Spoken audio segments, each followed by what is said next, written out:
तो सभी को बहुत बहुत आपका स्वागत है आज के हमारे स्वाध्याय में। डाउट क्लियरिंग भी सेशन ठीक होता है, तो डाउट क्लियरिंग हो गए। और आज अन्नपूर्णा राव जी जो हैं भोपाल से, स्पिरिचुअल टैबलेट में स्पिरिचुअल काउंसलर हैं। और और भी इनके कई सारे आर्ट वर्क और नेचर से बहुत जुड़ी हैं। आज हमें तुलसी दल के आगे के टॉपिक्स के बारे में ये बताने वाली हैं। तो बहुत बहुत welcome and over to you Annapurna ji. Thank you आपने ये टाइम निकाला हमारे लिए। Thank you ma'am. सभी को आत्मवंदन। सभी मेरे आत्म बंधु जो भी बैठे और यूट्यूब से जो देख रहे हैं। हम पितामह पत्री जी का, ब्रह्मर्षि पितामह पत्री जी का तुलसीदल पार्ट 1 का बहुत दिन से स्वाध्याय कर रहे हैं। ऑलमोस्ट एक महीना हो गया है। उसमें 4 योग करके एक चैप्टर पितामह ने लिखा है।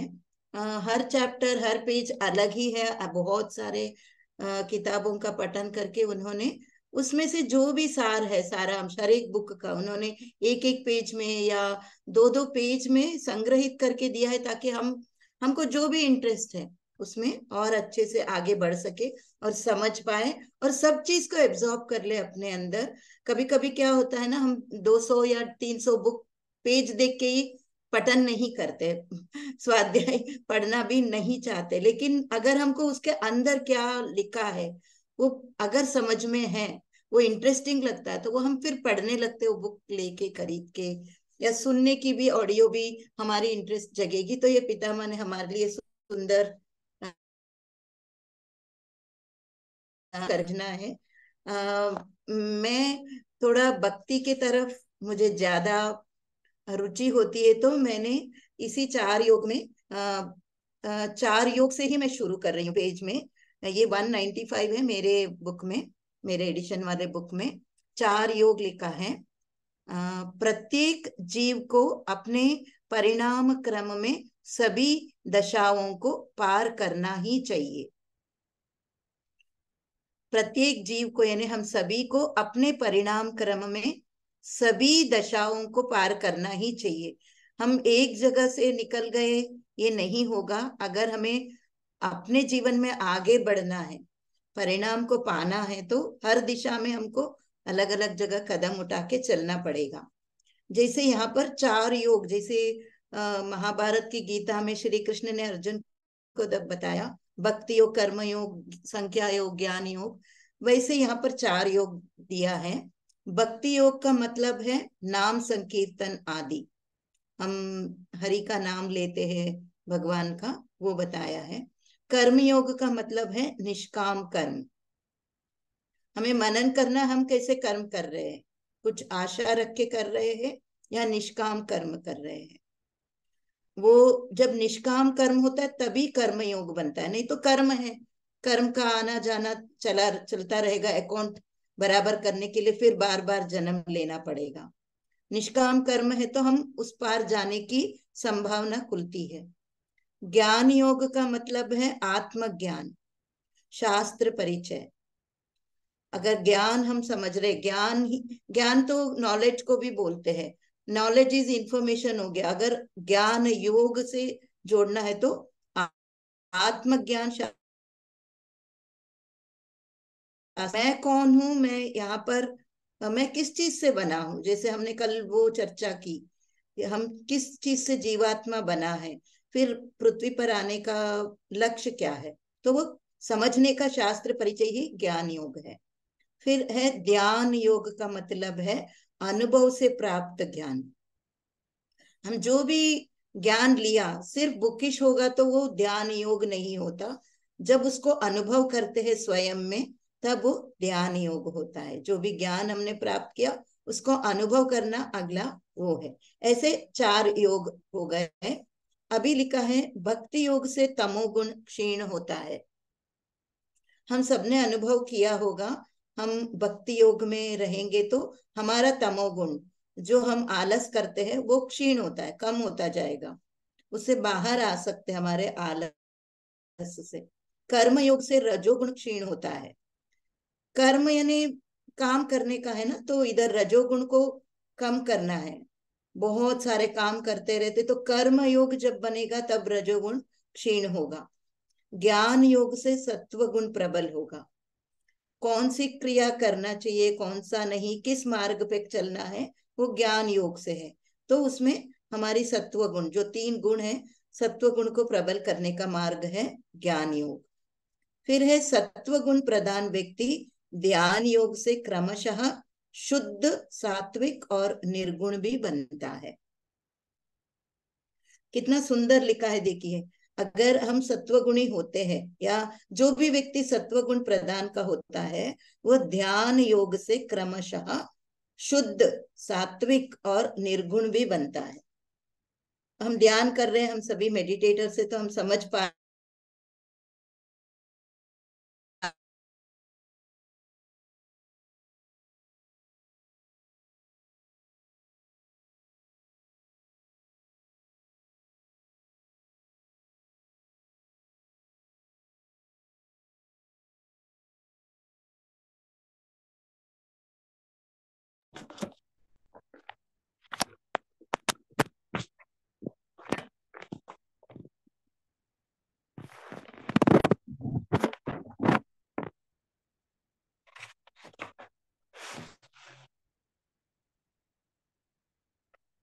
आवाज मुझे नहीं आ रही या सबको नहीं आ रही? माध्यमिक, जैसे हम बोलते हैं ना, 4th 5th 6th में पढ़ते हैं, तो मिडिल क्लास बोलते हैं, या जो भी है, उसको कर्मयोग बताया गया है। आध्यात्मिक रूप से बाल्यावस्था में रहने वालों के लिए है। ज्ञान योग उन्नत विद्यार्थी योग, अर्थात आध्यात्मिक रूप से युवावस्था में रहने वालों के लिए है ज्ञान योग। ज्ञान योग के बाद आध्यात्मिक रूप से वृद्धावस्था में पहुंचना ही ध्यान योग है। देखिए कितनी सरलता से यहाँ पर समझ दी है।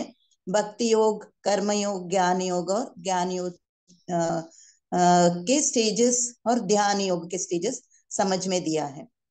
अंतिम अध्याय ही ध्यान योग है। सारे स्टेजेस हम पार करते हैं तो अंतिम क्या है? ध्यान योग है। ध्यान से ही ज्ञान है, ज्ञान से ही मुक्ति है। ये पितामह से हमने बहुत बार ये वाक्य सुना है ना। जितना हम मेडिटेशन करेंगे उतना हम विजडम हमारा एक्सपैंड होता जाएगा, और ज्ञान से ही मुक्ति है। मुक्ति को, अगर मुक्ति हमारा लक्ष्य है, तो विजडम ही उसमें हमें रास्ता दिखाएगी। तो ये इधर समाप्त होता है। किसी को कुछ बोलना है या आगे और आगे पढ़ू? Next page. यस मैम, आगे पढ़िए, फिर आगे मतलब आखिरी में किसी को कुछ ऐड करना हो तो बताएंगे। मैम इधर लीव मीटिंग ओके दिखा रहा है क्या? ओके ठीक है। नहीं, वो दिखा रहा था कुछ।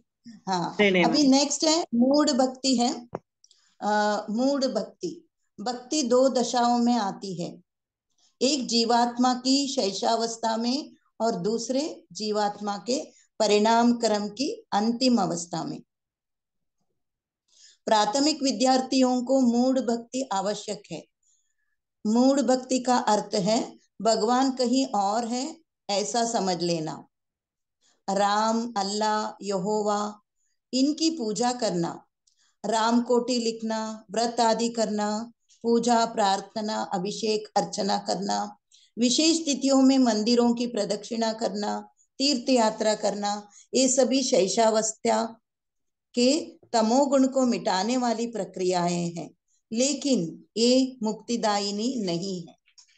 ये देखिए, जो भी हम ध्यान से जुड़ने से पहले कर रहे थे, पूजा करते हैं, मंदिरों में जाते हैं, आरती करते हैं, या दूसरे लोग अपनी मस्जिद या क्रिश्चियन लोग उसमें जाते हैं, चर्च में, या जो भी है, ये सब तमोगुण को मिटाने के लिए है। क्योंकि शरीर तमोगुण से रहता है पहले, फिर बाहर निकलेंगे, भक्ति के कारण हम मंदिर जाएंगे, भक्ति के कारण हम उठ के पूजा करेंगे, किसी में श्रद्धा है तो तमोगुण मिटेगा शरीर। लेकिन ये मुक्ति का रास्ता नहीं है, ये जो मूढ़ भक्ति है। शैशवावस्था में मुक्ति की आवश्यकता भी नहीं है ना। जैसे बच्चों को आप मुक्ति के बारे में क्या बोलोगे? वो खुद ही मुक्ति में है, मुक्ति की अवस्था में है, तो उसकी जरूरत भी नहीं है। तमोगुण प्रधान व्यक्तियों के ये सभी अवश्य चाहिए। नहीं तो होता है ना, अरे उठते हैं होते हैं ना, कुछ बच्चे 10-11 बजे तक सोते हैं। उनको अगर कुछ देंगे, चलो सुबह उठ के रनिंग करो या कुछ खेलने के लिए जाओ, उनका कुछ लक्ष्य होगा तो जल्दी उठेंगे। वैसे हमारे लिए भी ये है कि सुबह उठ के नहा धो के भगवान की पूजा करनी है, तो उठता है, तमोगुण मिटता है। तमोगुण प्रधान अर्थात जिनकी बुद्धि का विकास अभी नहीं हुआ है। जितना बुद्धि का विकास होगा ना, वो अपने शरीर को उपयोग करेगा। नहीं तो हम जैसे ज्यादा सोते रहेंगे या दिन में सोने के लिए निकलेंगे या रात को जल्दी सोएंगे या किसी और चीज में अपने आप को व्यस्तता रखेंगे जो जरूरत नहीं है हमारे जीवन के लिए। फिर नेक्स्ट है, जो बुद्धिजीवी है अर्थात आध्यात्मिक रूप से शैशवावस्था को जिन्होंने पार कर लिया है, यदि वे भी उपयुक्त क्रियाओं को करते रहते हैं तो उन्हें भक्ति रोगी कहते हैं, ना कि भक्ति योगी। बहुत सुंदरता से लिखा है, ये समझने में हमें थोड़ा टाइम लगेगा। जो बुद्धिजीवी है अर्थात आध्यात्मिक रूप से शैशवावस्था को जिन्होंने पार कर लिया है, मतलब ये पूजा हो गई, आरती हो गई, मंदिर मंदिर घूमना हो गया, तीर्थ यात्रा हो गया, वो भी पार किया, फिर भी इन्हीं क्रियाओं को हम करते रहेंगे तो उनको भक्ति रोगी बोलेंगे, लेकिन भक्ति योगी नहीं कहलाया जाएगा। बुद्धि का विकास होने के बाद कर्मकांड छोड़ देना चाहिए। जैसे पितामह बोलते हैं ना, नारायण आपके अंदर ही, आप किसकी आरती कर रहे हो। ऐसे समझ अगर अंदर आ जाता है तो फिर हम कर्मकांड से बाहर आ जाना चाहिए। जिसे थोड़ा सा भी ज्ञान नहीं है उसके लिए वह ठीक है। थोड़ा सा ज्ञान प्राप्त होने के बाद उसको परखने और विकास करने के लिए ध्यान ज्ञान योग ही शरण्य है। ध्यान योग व ज्ञान योग ही हमें सधो भक्ति की ओर ले जाता है। यहाँ पर लिखा है कर्मकांड से आगे चलकर हम ध्यान करना है, ज्ञान को प्राप्त करना है, वही हमें सधो भक्ति की तरफ लेके जाएगा, तभी हम ज्ञान योग में पारंगत हो सकते हैं। नेक्स्ट आगे का पेज है भक्ति योग में। योग अर्थात कोई भी साधना। देखिए हमने 4 योग पढ़े हैं ना अभी, भक्ति योग, कर्म योग, ज्ञान योग, ध्यान योग। यहाँ पर लिखा है योग का अर्थात कोई भी साधना, किसी भी चीज को साधने का नाम ही योग है। वास्तव में भक्ति योग है ही नहीं। कितना सुंदर बातें लिखी है। भक्ति साधना की वस्तु नहीं है, भक्ति सिद्ध स्थिति है। मतलब भक्ति है तो करना नहीं पड़ेगा ना, भक्ति अपने आप भावपूर्ण से निकल जाएगा।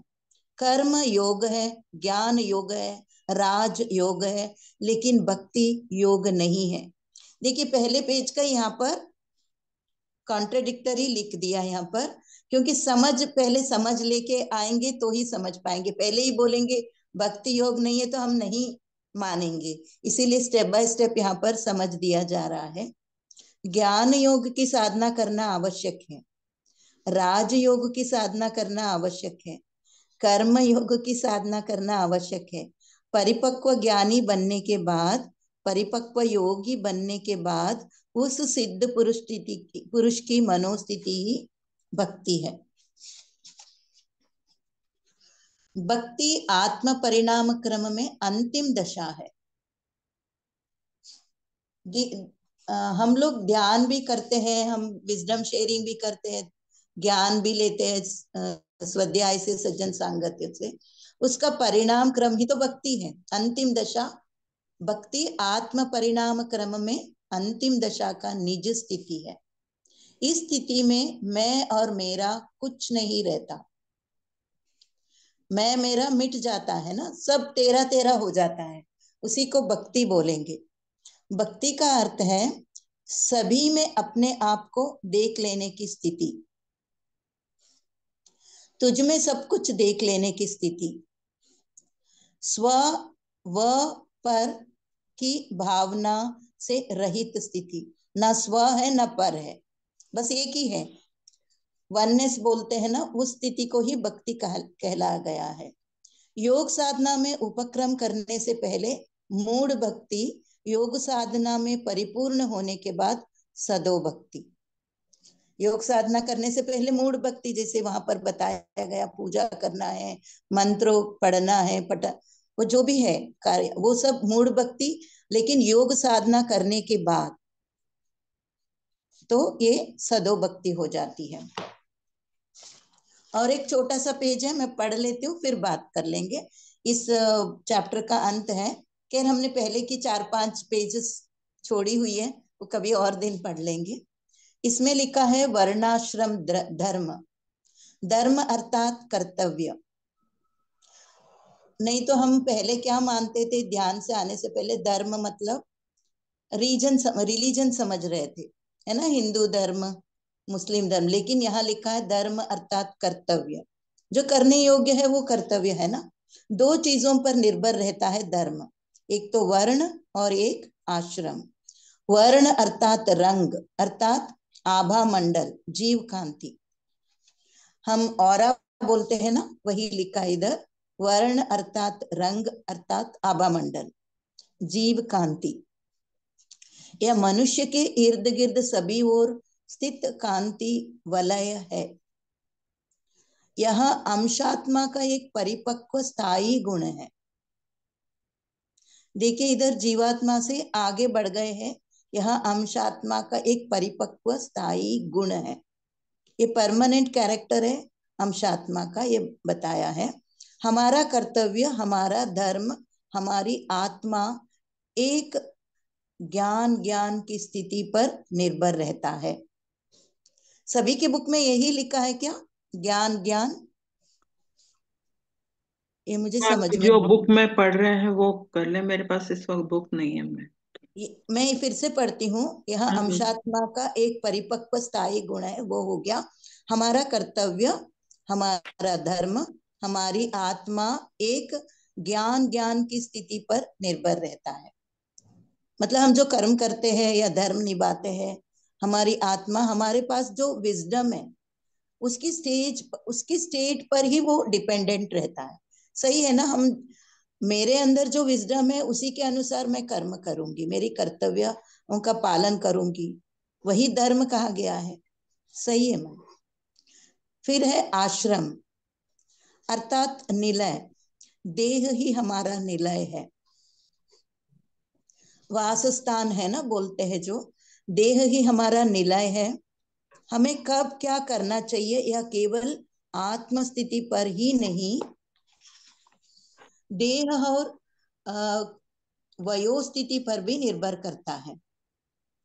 ये अच्छा लिखा है, देखिए, हमें कब क्या करना चाहिए यह केवल आत्म स्थिति पर ही नहीं, देह और वयोस्थिति पर भी निर्भर करता है ना। शरीर की हमारी क्या कंडीशन है उस पर भी वो डिपेंड होता है, हम क्या कर रहे हैं, कैसा कर्तव्य कर रहे हैं, कैसे धर्म निभा रहे हैं। केवल ज्ञानी लोग ही अपने स्वधर्म के बारे में, दूसरे के धर्म के बारे में सही रूप में समझ सकते हैं। जो ज्ञानी नहीं है वह अपने स्वधर्म के बारे में भी नहीं समझ सकते। दूसरे के धर्म के बारे में समझना तो दूर की बात है। ये लिखा है, सभी को समझ में आ गया होगा। अब आप लोग बताएं आज का कैसा रहा।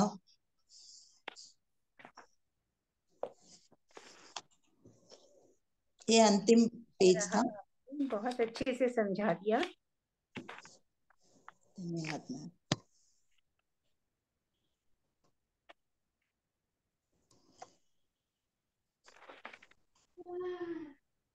बहुत अच्छा था मैम, आज का क्लास बहुत अच्छा था। योग थैंक यू।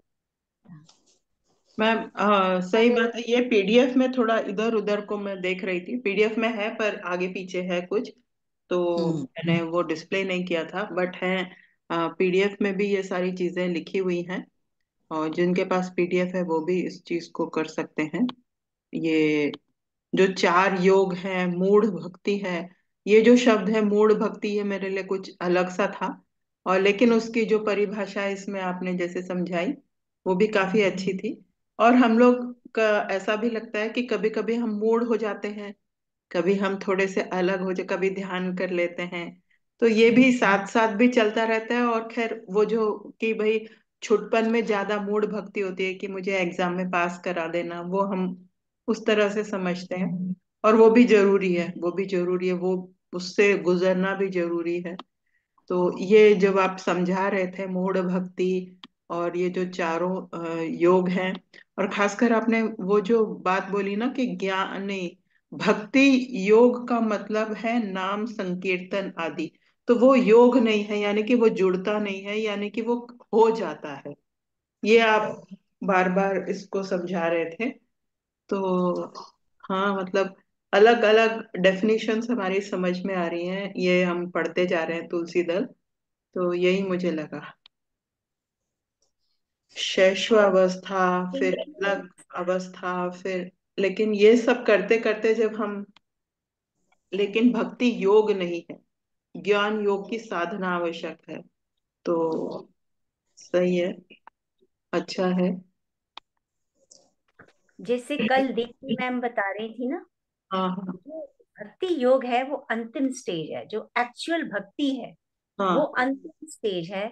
क्योंकि जब हम अ, ध्यान योग और ज्ञान योग प्राप्त कर लेते हैं, तब हम्म हम उस पोजीशन में आ जाते हैं कि अपने आसपास चारों ओर अपने अंदर भगवान को ही देखते हैं। हम्म। तो वो असली भक्ति है, मतलब जिसमें हम कर्म कांड से हटकर खुद को और खुद में और सब में उस भगवान को देख सकते हैं। मुझे लगता है वही भक्ति योग है। सही सही कहा। जो ज्ञानी नहीं है वो अपने स्वधर्म के बारे में भी नहीं समझ सकते, दूसरे के धर्म के बारे में समझना तो दूर की बात है। लेकिन जब हम एक ऐसी स्थिति में आ जाते हैं, तो वो ध्यान के मार्ग से या ज्ञान के मार्ग से, तो वो अलग स्थिति हो जाती है। तो सही है, मतलब कल का और आज का इसमें हर चीज एक टॉपिक कहीं ना कहीं से जोड़ के हम आगे बढ़ रहे हैं। तो आप भी, आपने भी पिछला और आगे का जोड़ा, तो सभी का अच्छा रहा। मैं और कोई कुछ इस वक्त उनके मन में कुछ आ रहा हो या कुछ अ, इस योग के बारे में या कोई भक्ति योग के बारे में खासकर बताएं, तो अपने एक्सपीरियंसेस या अपने शब्दों में कुछ कहें। उन्होंने भक्ति को दो पार्ट्स में बताया है, मूढ़ हम्म। भक्ति और सद्यो, क्या था, सदो, सदो भक्ति, सदो सदो भक्ति। सदो भक्ति। मतलब संकीर्तन वो करना। सदी हुई भक्ति। मूढ़ हम्म भक्ति है जब हम सिर्फ द्वैत भाव में होते हैं, जब हम्म हम अपने लिए मांगते हैं, किसी के लिए मांगते हैं, सेल्फिश होकर भक्ति करते हैं। हम्म और सदो भक्ति है जब हम सारी स्टेजेस को पार कर लेते हैं और तब हम असली रूप में उसको देखते हैं। फिर मैं और वो अलग रहते ही नहीं है, फिर मांगने का और लेने का और देने का कोई वो बचता ही नहीं है। वो सदी हुई भक्ति वही है, हम्म। इसीलिए उसको लास्ट में दिया है। जी मैम, जी जी जी। तो जैसे यहाँ पे लिखा लिखा है ना, भक्ति का अर्थ है सभी में अपने आप को देख लेने की स्थिति, जैसे मैम ने बोला, रीता मैम ने, और तुझ में सब कुछ देख लेने की स्थिति।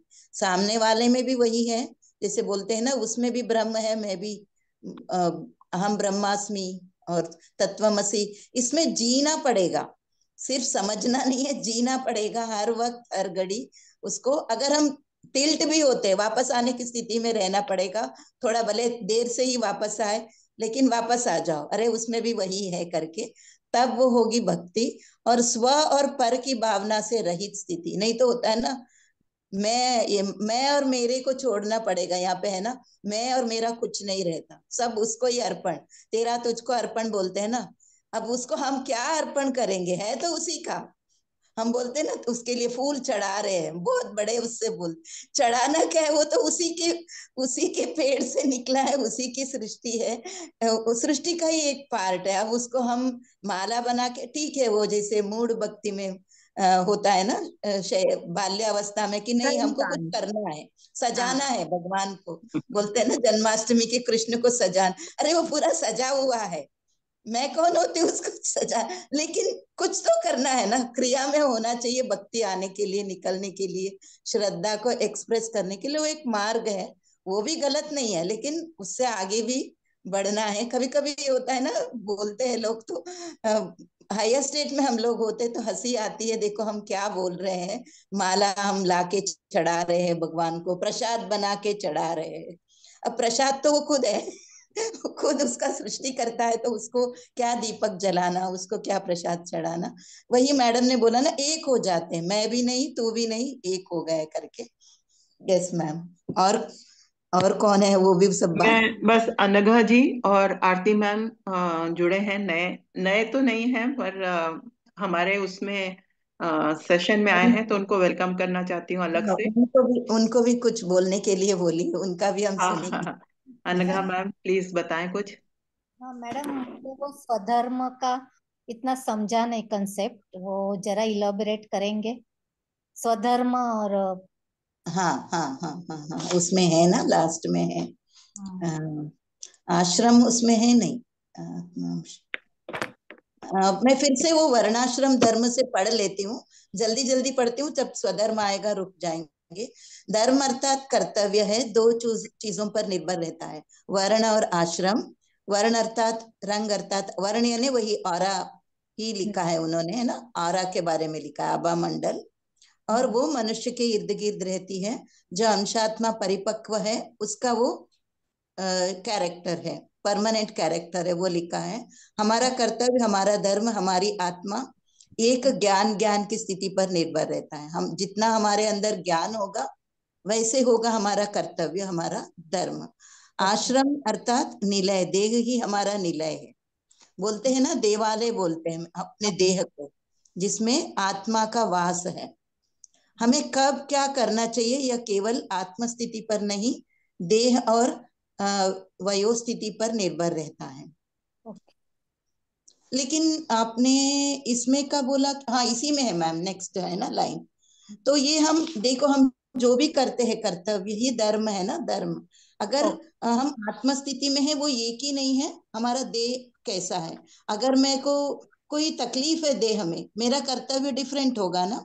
अगर मुझे तकलीफ नहीं है, मैं बहुत स्वस्थता में हूँ, तो मेरी कर्तव्य कितने उससे होगा, स्पॉन्टेनियसली होगा।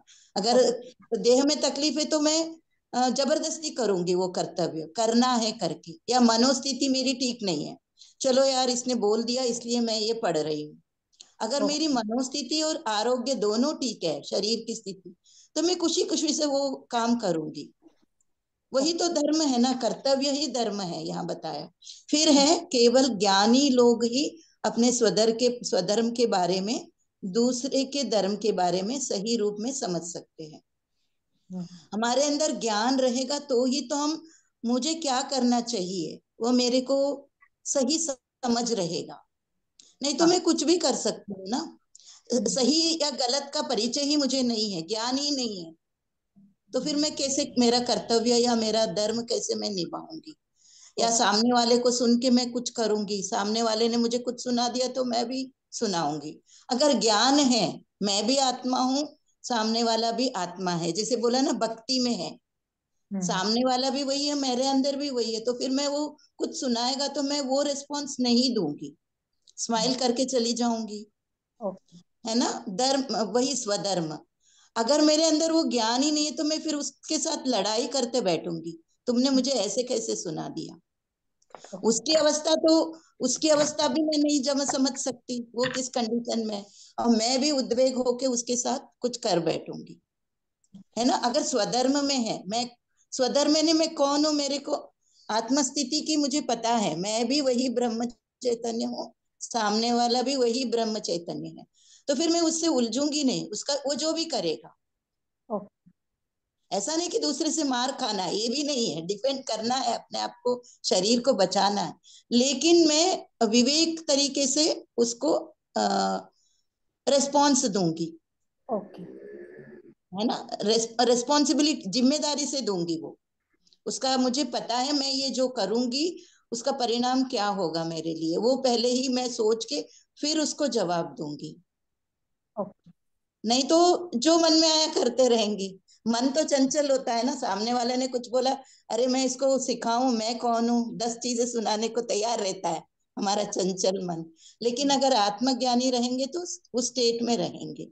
ओके। तो देखो, दूसरे के धर्म के बारे में भी सही रूप से समझ सकते हैं ज्ञानी, है ना। दूसरा क्या है, कौन है, वो भी तो वही है जो मेरे अंदर है, उसके अंदर, और उससे वो करवा रही है। अगर ये समझ रहेगा तो वो केवल ज्ञानी लोगों के लिए ही रहेगा। तो नेक्स्ट लिखा है, जो ज्ञानी नहीं है वो अपने स्वधर्म के बारे में भी नहीं समझ सकते। और दूसरे के धर्म के बारे में समझना तो दूर की बात है।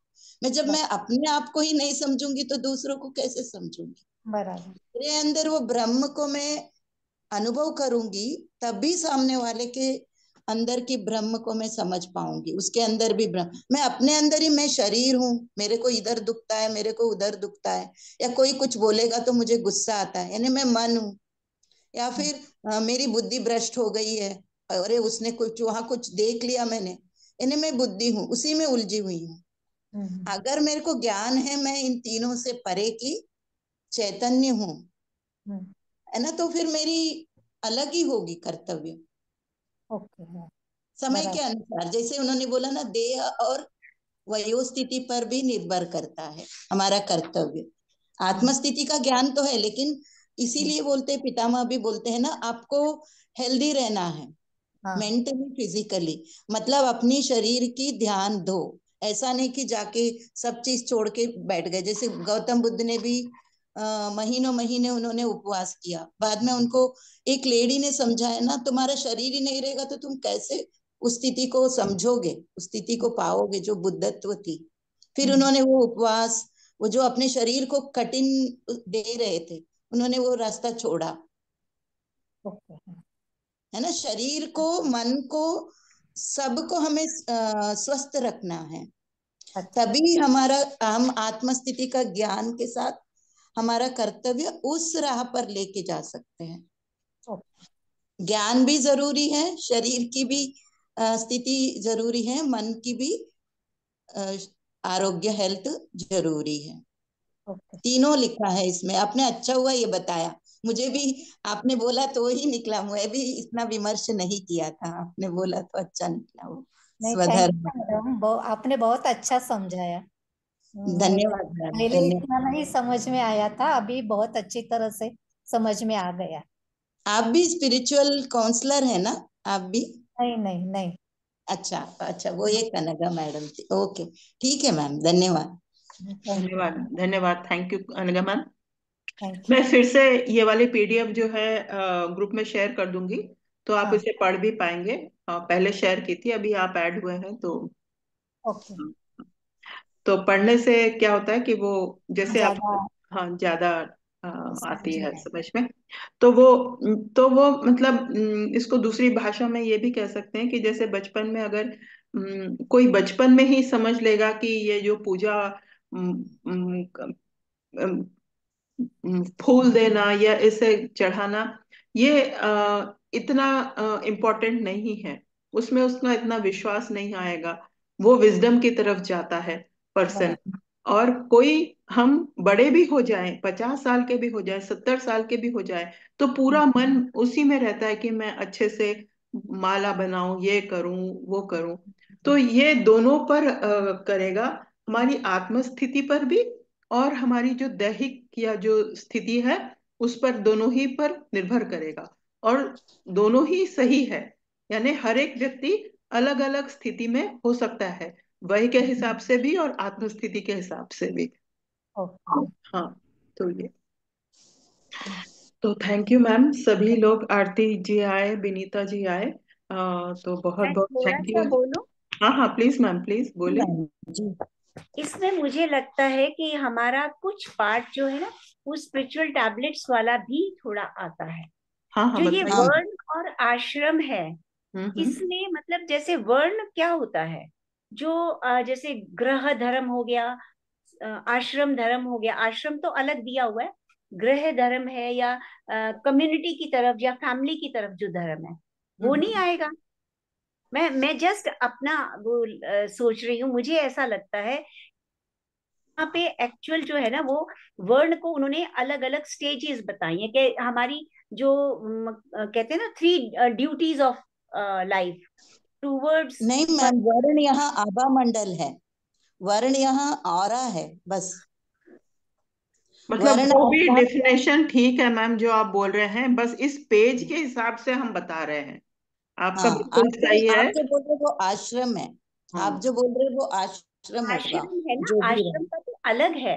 हाँ आश्रम में तो हाँ वो अलग ड्यूटीज हैं। लेकिन हाँ। मेरे को ऐसा लगता है वर्ण में भी ठीक है, आभा मंडल है, लेकिन आभा हम्म। मंडल भी तो ड्यूटीज के ऊपर ही डिपेंड करता है ना, हम कैसे अपने हाँ हाँ, धर्म को निभा रहे हैं, कर्म बिल्कुल को निभा बिल्कुल। रहे हैं, उसके हम्म अकॉर्डिंग तो आभा मंडल होता है ना।